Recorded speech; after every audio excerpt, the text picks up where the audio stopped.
wangu jamani jana nilikuwa na changamoto. Mimi changamoto jana nilikuwa nimekaa pale kwa Mwita. Nilikuwa nimekaa nimetulia naangalia nani mpira.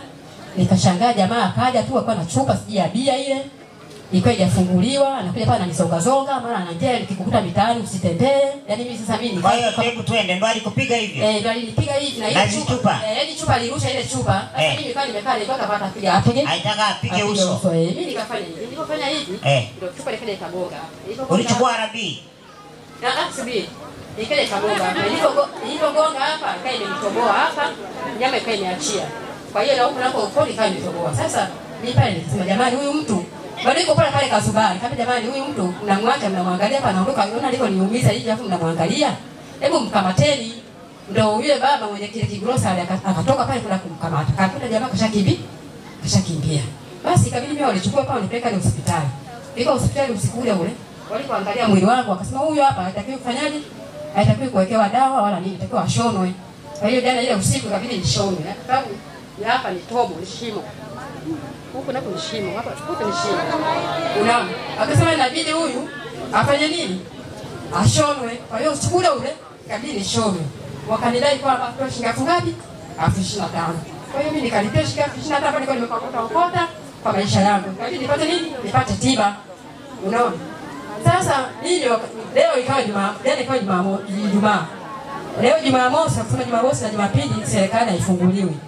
Kwa hiyo itabidi Jumatatu ndio uende pale sababu arabi yake iko pale. Utaenda pale ulalamike na mimi huyu nilikuwa nimekaa pale kwake kwenye kiti grocery ni mjumbe.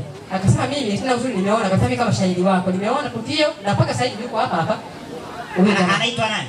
Anaitwa Mwita. Mwita njoo. Ujitetee kabla sijakusaka. Mwita gani anapiga mwanamke wana? Hajanipiga mjumbe.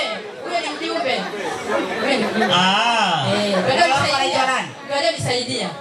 Anaitwa nani mume wako? Anaitwa Yoeli. Yoeli yuko hapa? Hapa yupo ndo alikimbia jana usiku. Unaona? Haya ndio uchukue namba ya OCD hapa.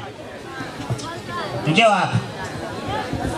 Mwanaume unachukua chupa unampiga mwanamke kiasi hiki jamani. Inasikitisha sana jamani. Dada mwenyewe angalia mzuri mrembo. Unaenda unampiga tena amenyoa kisura. Dada njoo nikuchangia kidogo hapa. OCD huyo mtu atafutwa haraka sana leo hii.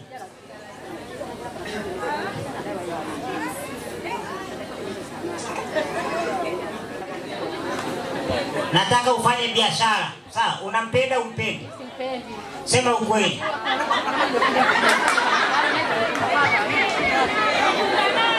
Haya, jamani tu haya mkuongeza ameongeza 30. Jamani, ndio tumchangia hapa hela ya mtaji. Alafu sasa kitu kimoja si ndio? Upendeze mpaka kuonea wivu. Sawa? Hawezi kupiga dada yangu hapa. Awamu ya 6 ni marufuku kupiga kina mama. Jamani, najua kina mama sio makofi tu, njoni mchongee muongeze mngeze hata. Hebu hesabu shilingi ngapi? Mtaji wako shilingi ngapi? Ulianza na shilingi ngapi?